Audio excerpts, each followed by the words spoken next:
ছমাহ ধৰি সন্ধান নাই পলাশবাৰী নিবাসী দেৱজিৎ শৰ্মা নামৰ লোকজনৰ।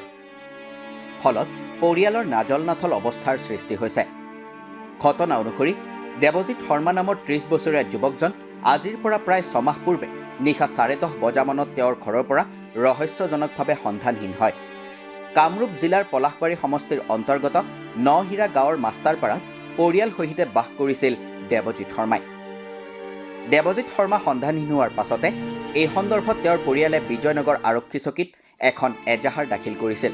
বৰতেজপুৰৰ এটা পেট্ৰল পাম্পত কৰ্মৰত দেৱজিৎ শৰ্মাই ব্যৱহাৰ কৰা AS01 BR3551 নম্বৰৰ এখন ৰয়েল এনফিল্ড বাইক আৰু তেওঁৰ চেণ্ডেল উদ্ধাৰ হৈছিল নিজ বাসগৃহৰ পৰা প্ৰায় 8 কিলোমিটাৰ নিলগৰ পলাশবাৰীৰ দখলাঘাটত।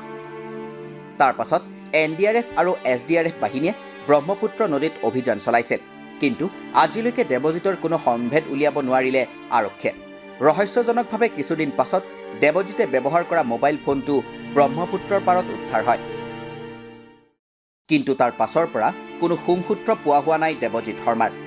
নিখোজ দেৱজিতৰ 6 মাহে কোনো সম্ভেদ নোলোৱাত চকুলোৰে বাট নেদেখা হৈছে তেওঁৰ মাতৃ আৰু পত্নীয়ে। উল্লেখ্য যে দেৱজিৎ সন্ধানহীন হোৱা সময়ত তেওঁৰ পত্নী গৰ্ভৱতী হৈ আছিল। ইতিমধ্যে তেওঁৰ পত্নীয়ে এটি সন্তান জন্ম দিছে।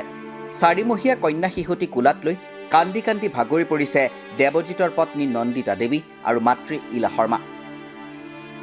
একেদৰে দেৱজিতৰ কোনো সন্ধান নোপোৱাত উদ্বিগ্ন হৈছে গাঁওবাসীও। গতিকে পৰিয়ালটোৰ মুখ্যমন্ত্ৰী ডক্টৰ হিমন্ত বিশ্ব শৰ্মাক কাটৰ অনুৰোধ, উক্ত ঘটনাৰ তদন্তৰ দায়িত্ব CBIক প্ৰদান কৰক।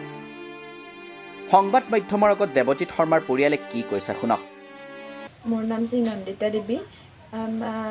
আপোনালোকৰ ওচৰত এটা সহায় বিচাৰি পেলাই আহিছোঁ। মোৰ স্বামী দেৱজিৎ শৰ্মা যোৱা 26 জুনত নিশাৰ পৰা তেওঁ নিৰুদ্দেশ হৈ আছে। সকলোৱে গমেই পাইছে তেওঁৰ নিৰুদ্দেশ হ'ব আজি 6 মাহেই হ'ল। তেওঁৰ পিছদিনাখন ৰাতিপুৱা বাইকখন নদী পাৰত উদ্ধাৰ হ'ল, চেণ্ডেলযোৰো উদ্ধাৰ হ'ল। কিন্তু তেওঁৰ আজিলৈকে কোনো সুসূত্ৰ পোৱা নাই। নদীতো বিচাৰ খোচাৰ কৰিলে, তেনেকুৱা একো হ'ব নোৱাৰে আমিও জানো, তথাপিও বিচাৰ খোচাৰ কৰিলে প্ৰশাসনে একো নাপালে। তাৰ পৰা মানুহজনৰ আজিলৈকে একোৱে সুসূত্ৰ আমি পোৱা নাই। এই ছোৱালীজনী লৈ পেলাই বহুত ঘূৰিছোঁ। আমাৰ কোনো সহায় কৰোঁতা মানুহো কোনো নাই। আমি শাহুমা আৰু ময়ে কোনো নাই। আমি বহুত বিচাৰ খোচাৰ কৰিও আমি একো পোৱা নাই। এই যোৱা সপ্তাহত তেওঁৰ মোবাইলটো উদ্ধাৰ হ'ল ধুবুৰীত ৰহস্যজনকভাৱে। কাৰণ তেওঁৰ যেতিয়া নোহোৱা হৈছিল তেওঁৰ মোবাইলৰ লাষ্ট লোকেশ্যন দেখুৱাইছিল শুৱালকুছি, হাজো শুৱালকুছি দেখুৱাই আছিলে। এতিয়া মোবাইলটো উদ্ধাৰ হ'ল ধুবুৰীত। এইটো ৰহস্যজনক কথা। আজিলৈকে আমি একো পোৱা নাই মানুহজনৰ। আমি বিচাৰিছোঁ প্ৰশাসনে সহায় কৰিছে, আমাক প্ৰশাসনেও সহায় কৰিছে, কৰা নাই নকওঁ, কিন্তু একো ক্লু পোৱা নাই তেখেতসকলেও। আমি বিচাৰিছোঁ আমাৰ কেছটো CBIত দিয়ক, ডক্টৰ হিমন্ত বিশ্ব শৰ্মা ছাৰে এইখিনি আমাক সহায় কৰক। এই ছোৱালীজনীক লৈ চলিবলৈ আমাৰ একোৱে নাই।